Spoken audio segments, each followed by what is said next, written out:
Hello అండి అందరికీ. రీసెంట్గా జగన్మోహన్ రెడ్డి గారు ఒక ప్రెస్ మీట్ నిర్వహించడం జరిగింది. ఈ ప్రెస్ మీట్ యొక్క ముఖ్య ఉద్దేశం ఏంటి అంటే, రీసెంట్గా ఏపీ అసెంబ్లీలో రాష్ట్ర బడ్జెట్ని ప్రవేశపెట్టడం జరిగింది కదా.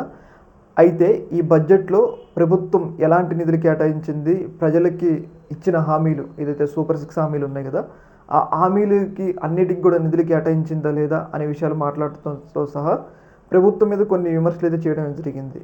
ఏంటి అంటే, ప్రభుత్వం గెలిచిన తర్వాత కూటమి ప్రభుత్వం గెలిచిన తర్వాత ఒక బడ్జెట్ ప్రవేశపెట్టారు గత నెల నవంబర్లోనూ మేబీ అక్టోబర్లోనూ, గత సంవత్సరం. అయితే ఆ బడ్జెట్లో తల్లికి వందనం కింద దాదాపు 5,000 కోట్లు కేటాయించారు. అయితే ఆ 5,000 కోట్లు ఎటు వెళ్ళిపోయినాయి అని చెప్పేసి ఒక కీలకమైన ప్రశ్న వేశారు. ఎందుకంటే బడ్జెట్లో కేటాయించిన వాటికి ప్రూఫ్స్ ఉంటాయి. అంటే బడ్జెట్లో కేటాయించిన వాటికి ఒక లెక్క ఉండాలి. ఆ లెక్క మరి ఎటు వెళ్ళింది అంటే, గత ప్రభుత్వంలో కేటాయించారు, మరి 5,000 కోట్లు ఎవరికి ఇచ్చారు అని చెప్పేసి ఆయన ఒక కీలకమైన ప్రశ్న అయితే రైజ్ చేయడం జరిగింది. అలాగే ప్రజలకు ఇచ్చిన మహిళలకు ఫ్రీ బస్సు, మనందరికీ తెలుసు మహిళలకు ఫ్రీ బస్సు పక్కన కర్ణాటక, ఇటు వచ్చేసి తెలంగాణ రాష్ట్రాలు కూడా అమలు చేస్తున్నాయి. అయితే ఇప్పుడు కూటమి అధికారంలోకి వచ్చి దాదాపు 9 నెలలు అవుతుంది. అలాగే ఇంకొక సంవత్సరానికి సరిపడే బడ్జెట్ను కూడా ప్రవేశపెట్టడం జరిగింది. అయితే ఈ యొక్క బడ్జెట్లో మహిళలకు ఫ్రీ బస్సుకు సంబంధించి ఒక్క రూపాయి కూడా కేటాయించాల. మనం ఏదైనా పథకాన్ని అమలు చేయాలనుకుంటే ముందస్తుగానే మనం నిధులు కేటాయిస్తాం బడ్జెట్లో. కాబట్టి ఫ్రీ బస్సు ఈ సంవత్సరం కూడా లేదన్నట్లు మనకైతే అర్థమవుతుంది. ఈ యొక్క అంశం మీద కూడా జగన్మోహన్ రెడ్డి సెటైర్ వేశారు. చాలామంది మహిళలు, మీరు ఫ్రీ బస్ పథకం ప్రవేశపెడితే అటు వైజాగ్ అలాగే అమరావతి కడుతున్నాడు కదా, ఎలా ఉందో చూసొద్దామని చెప్పేసి చాలామందిని వెయిట్ చేస్తున్నారు అని చెప్పేసి జగన్మోహన్ రెడ్డి గారు కొన్ని వ్యంగ్యంగా మాటలు కూడా మాట్లాడడం జరిగింది.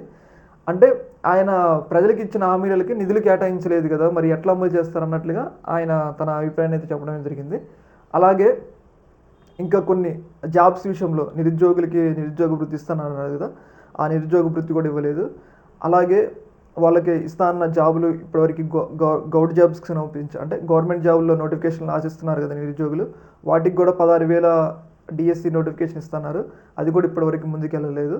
వాటి మీద కూడా కొన్ని విమర్శలు చేయడం జరిగింది. అలాగే లాస్ట్లో వెళ్ళే ముందు ముఖ్యంగా పవన్ కళ్యాణ్ గారి మీద సెటైర్లు వేశారనమాట. అంటే ఆయన ఇంటెన్షనల్గా పవన్ కళ్యాణ్ గారి మీద సెటైర్లు. ఒక రిపోర్టర్ అడిగారు, సార్ మరి మీకు ప్రతిపక్ష హోదా రాదంట ఈ 5 సంవత్సరాల్లో, తర్వాత మీకు జర్మనీలో వస్తుంది, మీరు అక్కడికి వెళ్ళండి అని చెప్పేసి పవన్ కళ్యాణ్ గారు మీ మీద ఎలా అంటున్నారు అంటే, ఆయన మొదటిసారి ఎమ్మెల్యే అయ్యాడు, కార్పొరేటర్కి ఎక్కువ ఎమ్మెల్యేకి తక్కువ, ఆయన చూసుకోన్నట్లుగా కొన్ని సెటైర్లు అయితే వేయడం జరిగింది. ఈ మాటలు అనేవి చాలా బలంగా ప్రజల్లోకి వెళ్ళినాయి. ముఖ్యంగా ఏంటంటే మంత్రి లోకేష్ టీడీపీ పార్టీలో కీలకమైన నేత, భవిష్యత్తు సీఎం అని టీడీపీ నేతలు భావిస్తున్న నారా లోకేష్ గారే ప్రెస్ మీట్ జగన్కి కౌంటర్గా ప్రెస్ మీట్ పెట్టారంటే, ఈ జగన్మోహన్ రెడ్డి గారి ప్రెస్ మీట్ ఏ స్థాయిలో ప్రజలకు బలంగా వెళ్ళిందో మనమైతే అర్థం చేసుకోవచ్చు. అలాగే జనసేన పార్టీ తరఫున నార్దెళ్ల మనోహర్ కూడా జగన్మోహన్ రెడ్డి గారికి కౌంటర్ ఇచ్చారు, ఏదైతే పవన్ కళ్యాణ్ గారు చేసిన వ్యాఖ్యలకి. ఏదేమైనా కానీ జగన్మోహన్ రెడ్డి గారికి ప్రతిపక్ష హోదా ఇవ్వకపోయినా కానీ, ఆయనే ప్రతిపక్ష నాయకుడు అంటే అసెంబ్లీలో ఇవ్వకపోయినా కానీ మీడియా ముఖంగా తన అభిప్రాయాలు చెప్పి వాటికి కౌంటర్ ఇచ్చే పరిస్థితులు ఏర్పరచుకున్నారంటే జగన్మోహన్ రెడ్డి గారి సత్తా ఏంటో ఇక్కడ మనకైతే క్లియర్గా అర్థమవుతుంది. ఏదేమైనా కానీ ఈ యొక్క ప్రెస్ మీట్ అనేది చాలా బలంగా సక్సెస్ అయింది. ప్రభుత్వం ఇచ్చిన హామీలను అమలు చేయలేదు కాబట్టి ప్రజలందరూ తన వైపు ఉన్నారని చెప్పేసి మంత్రులు కౌంటర్ ఇవ్వడం ద్వారా అయితే ఇక్కడ క్లియర్గా అర్థమవుతుంది. ఒకవేళ మంత్రులు కౌంటర్ ఇవ్వకపోతే ఏదో ఆయన వాక్కున్నాడులే అని వాళ్ళు అట్లా లైట్గా వదిలేసేవాళ్ళు. కాకపోతే మంత్రులు కూడా కౌంటర్ ఇచ్చారంటే జగన్మోహన్ రెడ్డి యొక్క మాటలలో, జగన్మోహన్ రెడ్డి యొక్క ప్రెస్ మీట్లో చాలా డెప్త్ ఉందని చెప్పేసి మనం అయితే అర్థం చేసుకోవచ్చు. ఈ యొక్క అంశంలో మీ యొక్క అభిప్రాయాన్ని కింద కామెంట్లో తెలియజేయండి. Okay madam, thank you.